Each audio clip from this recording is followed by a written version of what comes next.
Hello प्यारे बच्चों, आप लोग कैसे हो। आशा करते हैं कि अच्छे प्रकार से होंगे। पठन पाठन भी चल रहा होगा। तो आप लोगों का द कंप्लीट एजुकेशन पॉइंट में बहुत बहुत स्वागत। आज हम लोग पढ़ेंगे बेस एमसीक्यू क्वेश्चन हिंदी में, और वो भी इम्पॉर्टेंट क्वेश्चन जो कि परीक्षा उपयोगी है। आइए प्यारे बच्चों, तो बिना देर किए हुए अपने इंपॉर्टेंट कार्य में लग जाया जाए। तो आइए आज का पहला क्वेश्चन देखा जाए। अपनी खबर किस विधा की रचना है। प्रश्न है कि अपनी खबर जो है ये किस विधा की रचना है, अर्थात अपनी खबर की विधा बतानी है। विधा क्या है? ऑप्शन ए कह रहा है क्या नाटक है।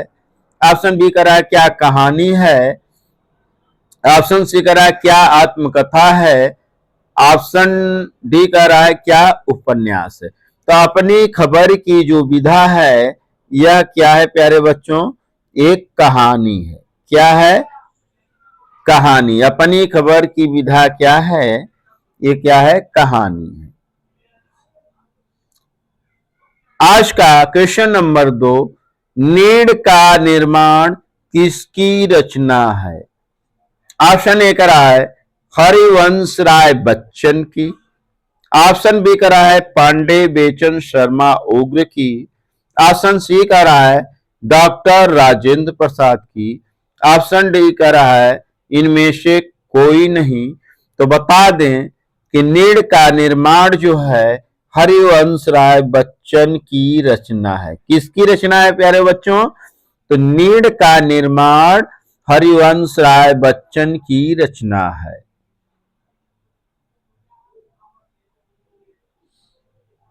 क्वेश्चन नंबर 3, रानी केतकी की कहानी के रचनाकार हैं।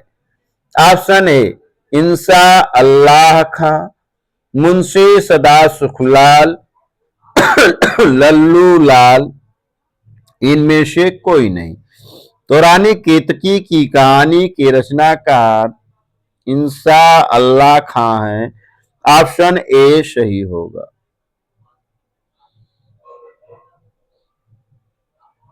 क्वेश्चन नंबर 4, पानी में चंदा और चांद पर आदमी के लेखक हैं। ऑप्शन ए कह रहा है जय प्रकाश भारती। ऑप्शन बी कह रहा है धर्मवीर भारती। ऑप्शन सी कह रहा है आचार्य रामचंद्र शुक्ल। ऑप्शन डी कह रहा है प्रताप नारायण मिश्र। तो पानी में चंदा और चांद पर आदमी के लेखक जय प्रकाश भारती हैं। ऑप्शन ए सही होगा।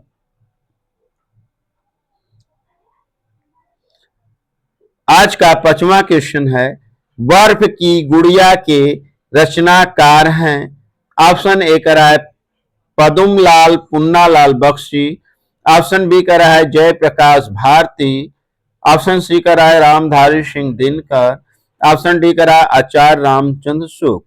तो बता दें बर्फ की गुड़िया के जो रचनाकार हैं जय प्रकाश भारती हैं। यह बर्फ की गुड़िया किसकी रचना है? तो यह जय प्रकाश भारती की रचना है। क्वेश्चन नंबर 6, निम्नलिखित कथनों में से कोई एक कथन सही है, उसे पहचान कर लिखिए। ऑप्शन ए मित्रता आचार्य रामचंद्र शुक्ल का प्रसिद्ध नाटक है। ऑप्शन बी दीपदान डॉक्टर रामकुमार वर्मा द्वारा रचित महाकाव्य है। सी रंगभूमि मुंशी प्रेमचंद का उपन्यास है। ऑप्शन डी भारतीय संस्कृति निबंध के लेखक जय प्रकाश भारती हैं। यहां पर सही है सी रंगभूमि मुंशी प्रेमचंद का उपन्यास है।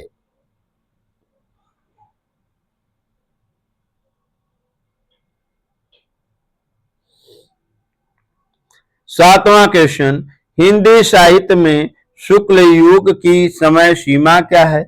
ऑप्शन ए 1900 ईस्वी से 1920। ऑप्शन बी 1919 से 1938। ऑप्शन सी 1925 से 1940। ऑप्शन डी उपर्युक्त में से कोई नहीं। तो बता दें प्यारे बच्चों, हिंदी साहित्य में शुक्ल युग की समय सीमा 1919 से 1938 है। अगर कहा जाए कि शुक्ल युग को पद्य साहित्य में क्या कहा जाता है, हम कहेंगे छायावाद। अगर कहा जाए गद्य युग में क्या कहा जाता है, तो शुक्ल युग। अगर कहें जाए कि विधा में क्या कहा जाता है, तो प्रेमचंद युग के नाम से जाना जाता है। संस्कृति के 4 अध्याय के लेखक हैं। ऑप्शन ए कह रहा है doctor Hazari Prasad Dwivedi. Option B कह रहा है महावीर प्रसाद द्विवेदी। ऑप्शन सी कह रहा है रामधारी सिंह दिनकर। ऑप्शन डी कह रहा है इनमें से कोई नहीं।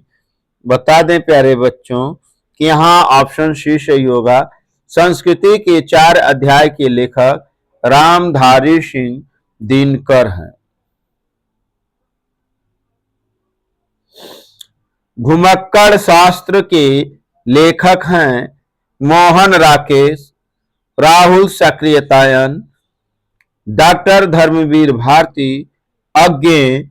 सही आंसर होगा ऑप्शन बी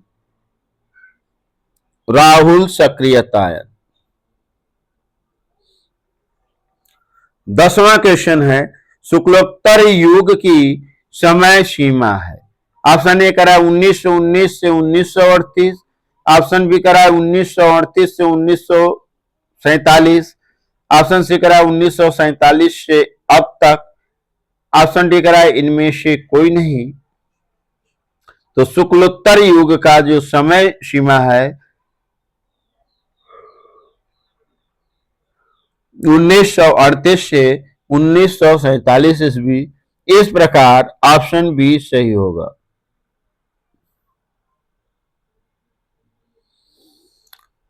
अब यहां से ग्रामर से 10 क्वेश्चन है प्यारे बच्चों। आइए देखा जाए रस सिद्धांत के आदि प्रवर्तक कौन है, या रस सिद्धांत का आदि प्रवर्तक किसे माना जाता है। तो ऑप्शन ए करा है भरत मुनि को। ऑप्शन बी करा है भानुदत्त को। ऑप्शन सी करा है विश्वनाथ को। ऑप्शन डी करा है भामह को।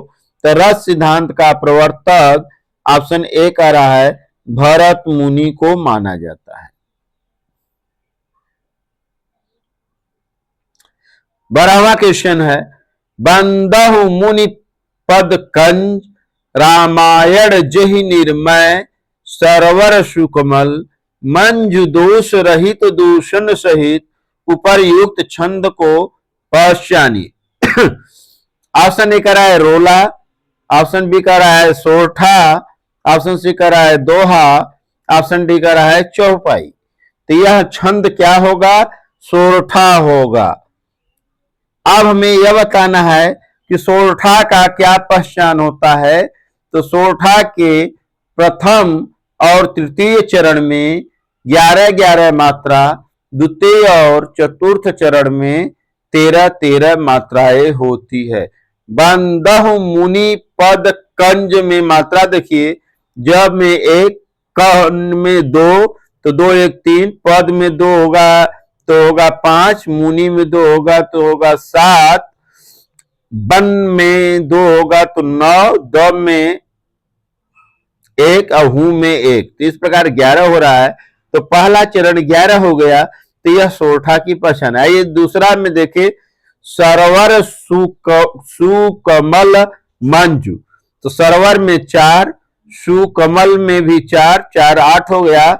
मन में 1 हो जाएगा प्यारे बच्चों, और जू में 1, मंज में 2 और जू में 1। तो इस प्रकार ये भी 11 हो गया। तो आप देख सकते हो कि क्या हुआ कि रामायण जहि निर्मय सरवर सुकमल मंजु दोष रही दूषण में उपर्युक्त शब्द क्या होगा, सोरठा होगा।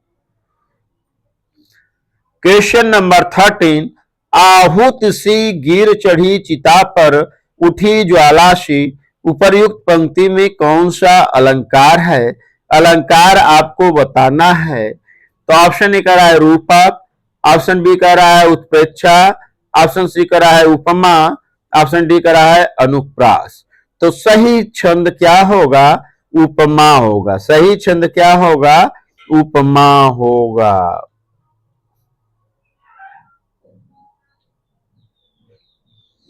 उपमा में सा से सी शब्द आ जाए, जब एक वस्तु की दूसरे से तुलना की जाए, समानता बताई जाए, वहां पर उपमा अलंकार हो जाएगा। क्योंकि उपमा एक वस्तु की दूसरे वस्तु से तुलना की जाए या दूसरे वस्तु से उपमा दी जाए, इसलिए उसे हम उपमा अलंकार कहते हैं।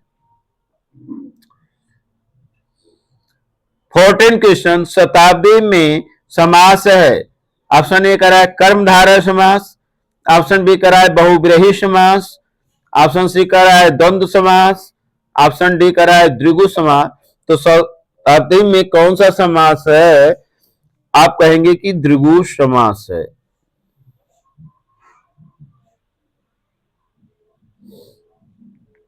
क्वेश्चन नंबर 15, अग्नि का पर्यायवाची कौन है? पावक, सोम, तोय, अनिल। तो अग्नि का पर्यायवाची शब्द क्या है प्यारे बच्चों? पावक।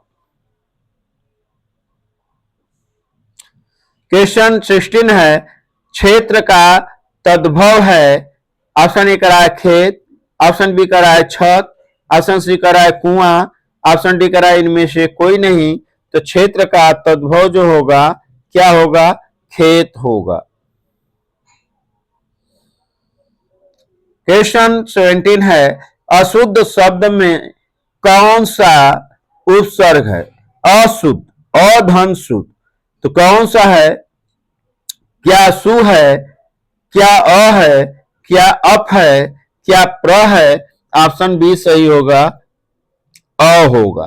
तो उपसर्ग पहले होते हैं, प्रत्यय बाद में होते हैं। चूंकि उपसर्ग पूछा गया है तो अशुद्ध में अ पहले आ रहा है, तो अ उपसर्ग होगा। क्वेश्चन 18, जिसे परिश्रम करना आता है वही जीवन का आनंद उठा पाता है। ऑप्शन ए सरल वाक्य, ऑप्शन बी संयुक्त वाक्य, ऑप्शन सी मिश्रित वाक्य, ऑप्शन डी विधानवाचक वाक्य। इसे हम क्या कहेंगे? मिश्रित वाक्य।